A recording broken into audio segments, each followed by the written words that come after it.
अम्बेडकर जी का जयंती आज मनाया जा रहा है, तो इसके ऊपर बताइए कि क्या आपका संदेश है। हर दिन हर महीना में कम से कम 30 से 40 ऐसा आयोजन किया जाता है, तो जनता को आप क्या संदेश देना चाहते हैं। देखिए, आज आप तमाम सम्मानित चैनल के माध्यम से मेरा नाम डॉक्टर अशोक गगन हुआ। हम विक्रम विधानसभा में हम सामाजिक कार्य कर रहे हैं। अखिल भारतीय कांग्रेस कमेटी में नेशनल कोऑर्डिनेटर के रूप में काम कर रहे हैं। आप सबके साथ लगातार कोई अलग अलग कार्यक्रमों में मैं मिलते रहता हूं, आप लोग भी आते रहते हैं। आप सबको शुक्रिया, बधाई, मुबारकबाद। बाबा साहेब का आज 135वीं जयंती समारोह है, इस पर आप सब आए, इसके लिए आपको यहाँ प्रदेश कांग्रेस कमेटी, अखिल भारतीय कांग्रेस कमेटी से आप तमाम मीडिया बंधुओं को, print media, electronic media, social media को बहुत बहुत बधाई, मुबारकबाद कि आपने कांग्रेस के माध्यम से बाबा साहेब के बारे में लोग को जन जन तक पहुंचाने का, उनके संदेश का आप काम कर रहे हैं। अम्बेडकर चेयर जो है आपके यहाँ भी मैंने देखा, कई विश्वविद्यालयों में भी अम्बेडकर चेयर होता है, लेकिन कुछ लोग को इसके बारे में पता नहीं। क्या है कि चूंकि कांग्रेस पार्टी के द्वारा, कांग्रेस पार्टी के नेतृत्व में, कांग्रेस पार्टी के विचारधारा ने बाबा साहब आम्बेडकर को संविधान बनाने का अवसर दिया। आप सब जानते हैं कि जब देश स्वतंत्र हुआ था तो कांग्रेस पार्टी ने डॉक्टर राजेंद्र प्रसाद, भीमराव अम्बेडकर साहब एवं अन्य जो उस समय के सामाजिक राजनीतिक कार्यकर्ता थे, उनको देश कैसे चलेगा, व्यवस्था कैसे चलेगी, सभी लोगों को लेकर हम कैसे चल सकते हैं, सभी को समान प्रगति के साथ हम अंतर्राष्ट्रीय स्तर पर कैसे स्थापित कर सकते हैं, इस विचारधारा को बाबा साहेब के माध्यम से कांग्रेस पार्टी ने किया था। चूंकि वर्तमान में जो फांसीवादी ताकत है वो लगातार लोकतंत्र पर आघात पहुंचा रही है, संविधान पर आघात पहुंचा रही है। हम इस अंबेडकर चेयर के माध्यम से आने वाली नौनिहाल पीढ़ी को याद दिलाना चाहते हैं, याद कराना चाहते हैं कि आज आरएसएस के विचारधारा से पुस्तकों का लेखन, पुस्तकों का विचार भी बदला जा रहा है, लेखकों का विचार को भी तोड़ मड़ोड़ कर पेश करने की कोशिश की जा रही है। इस अंबेडकर चेयर जो हम लोग आज स्थापित किए हैं डॉक्टर अशोक गगन कॉलेज कैंपस, पटना जिला कांग्रेस कमेटी के कैंप कार्यालय में, अंबेडकर सभागार में, इसलिए कि आने वाली जो पीढ़ी है वो याद रख सके, बाबा साहेब के बारे में रोज चर्चा कर सके, संवाद कर सके, क्योंकि इसको आरएसएस के विचारधारा के द्वारा धूमिल न किया जा सके, उनके विचारों को, उनके जो सोच है उनको कुंद नहीं किया जा सके। इसलिए आज हम लोग अंबेडकर चेयर की स्थापना किए हैं। हम इसको पूजा करते हैं और आने वाली जो भी पीढ़ी है उसको हमको इसको याद दिलाते रहना है कि बाबा साहब ने जो संविधान दिया, जो हमको ताकत दिया, चाहे बोलने की आजादी, चाहे भोजन की आजादी, चाहे कृषि की आजादी, चाहे खेत की आजादी, चाहे लिखने की आजादी। सीएम हाउस का घेराव था, लाठी चार्ज किया गया, क्या कहिए। बिहार में सरकार नाम की चीज कोई अब रही नहीं। नीतीश जी बीमार हो गए हैं और वर्तमान जो भाजपा और जदयू की सरकार है उसको बिहार के लोगों, बिहार के युवाओं, बिहार की महिलाओं, बिहार के किसानों, श्रमिकों से कोई लेना देना नहीं है। पिछड़े, अति पिछड़े, गरीब, इससे कोई लेना देना नहीं है।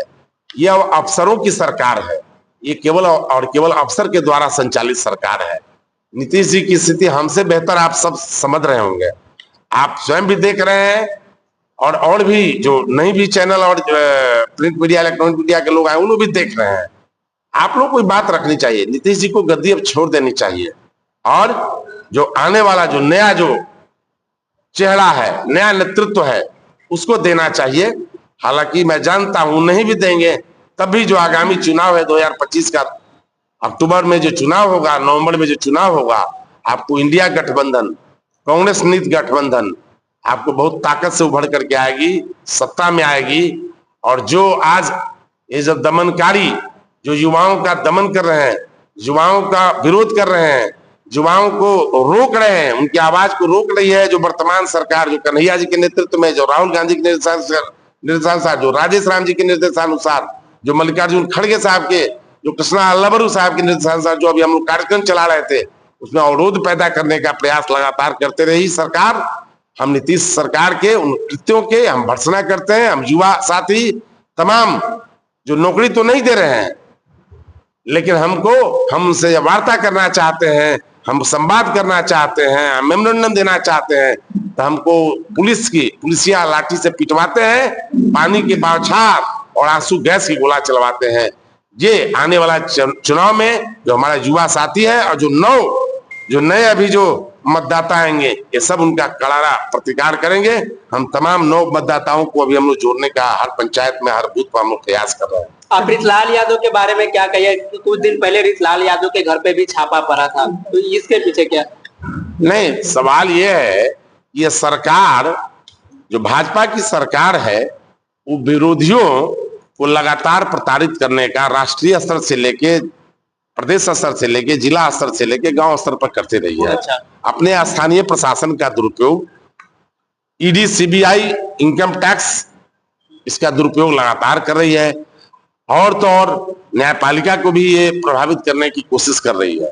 कितना प्रभावित हो रहा है नहीं हो रहा है मैं नहीं जानता हूं, लेकिन ये सरकार निकम्मी सरकार है जो पिछले दरवाजा से सत्ता चला रही है और आगे भी गलत मंशा पाले हुए है। लोकतंत्र में जनता ताकतवर होता है। जनता इंडिया गठबंधन के साथ होगी और एनडीए को सबक सिखाएगी। सर, इंडिया गठबंधन की सरकार बनेगी तो दूल्हा कौन बनेगा, मुख्यमंत्री कौन बनेगा? दूल्हा तो जो चुने हुए विधायक होंगे वो लोग दे विल डिसाइड। चेहरा है? चेहरा सब हमारे पास, सब जितने भी विधायक मेरे जीतेंगे सब चेहरा होंगे। यानी एक चेहरा होगा ना, जैसे हर जगह, जैसे कांग्रेस हर जगह एक चेहरा बताती है, बीजेपी पे आरोप लगता है कि चेहरा नहीं बताते, कांग्रेस चेहरा बताती है, तो फिर आप तेजस्वी यादव मुख्यमंत्री बनाना चाहते हैं आप लोग? नहीं, सवाल यह है कि दिल्ली में अभी तो सबसे नजदीक का चुनाव दिल्ली हुआ है, तो दिल्ली में कौन चेहरा था बीजेपी का? वही तो कह रहे, बीजेपी चेहरा नहीं बताती, जबकि कांग्रेस चेहरा बताती है। बिहार में कौन सा चेहरा होगा? हमारा दिल्ली में कौन था चेहरा? दिल्ली में कोई चेहरा नहीं था। दिल्ली में हमारा कोई नहीं मुख्यमंत्री का चेहरा था। ठीक है, तो बिहार में कौन चेहरा होगा आपका, कोई है? जो भी, ये तो आप जान लीजिए कि हम 2/3 बहुमत से इंडिया गठबंधन बिहार में जीतेंगे। सारे विधायक, ये तो ऐसे भी शीर्ष नेतृत्व का विषय है, हमारा विषय नहीं है। लेकिन एक कांग्रेस के सिपाही के रूप में अगर आप हमसे समझना चाहते हैं, तो जो लोकतांत्रिक प्रक्रिया है, जो डेमोक्रेटिक सेटअप है, जो कॉन्स्टिट्यूशन कहता है कि जो चुने हुए विधायक अपने नेता का चयन करते हैं। सीएम घोषित कर चुके हैं, पहले चुनाव के पहले कहते हैं हमारा सरकार बनेगी तो बम पूरा में फेंक देंगे। इनका बयान आ रहा है। तेजस्वी यादव जी हमारे विरोधी दल के नेता है, बिहार विधानसभा में वर्तमान में नेता है। वो निश्चित तौर पर हम लोगों का एक ज्वाइंट सोच होता है, जो भी हम विधानसभा के अंदर में एक ज्वाइंट सोच के तहत हम बात रखते हैं। तो जो आने वाला योजना में आपको बहुत कुछ दिखेगा।